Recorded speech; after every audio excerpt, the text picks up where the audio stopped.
Mars 1871. Les Parisiens se sentent trahis et humiliés.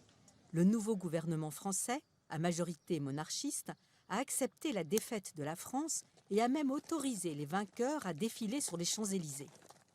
Le gouvernement a aussi cédé l'Alsace et la Lorraine à l'ennemi et a accepté de payer d'énormes indemnités de guerre.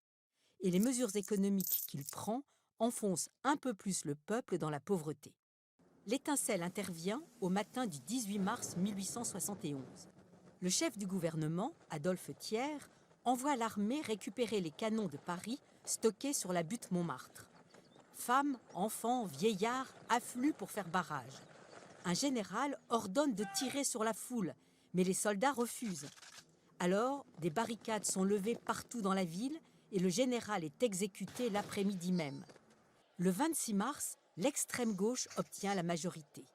Comme la municipalité de Paris s'appelait la Commune pendant la Révolution française, on reprend ce nom.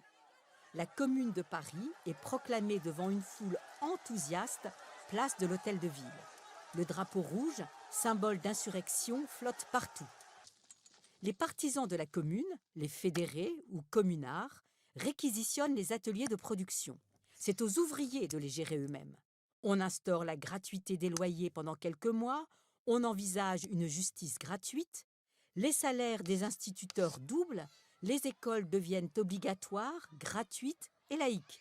On se méfie de la religion. Mais le gouvernement officiel veut mater la rébellion. Il renforce son armée. Dès le 2 avril, les combats font rage aux portes de la capitale et les communards vont de défaite en défaite, tandis que dans les quartiers cossus, on espère la victoire du gouvernement. Le 21 mai, profitant d'un concert aux Tuileries, les Versaillais, rappelons que le gouvernement est installé à Versailles, entrent à Paris. C'est le début de la semaine sanglante. 130 000 militaires contre quelques dizaines de milliers de fédérés. La répression est féroce.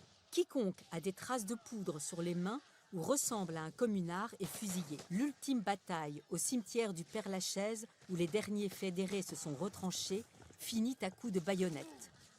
147 communards sont fusillés devant un mur du cimetière devenu tristement célèbre, c'est le mur des fédérés.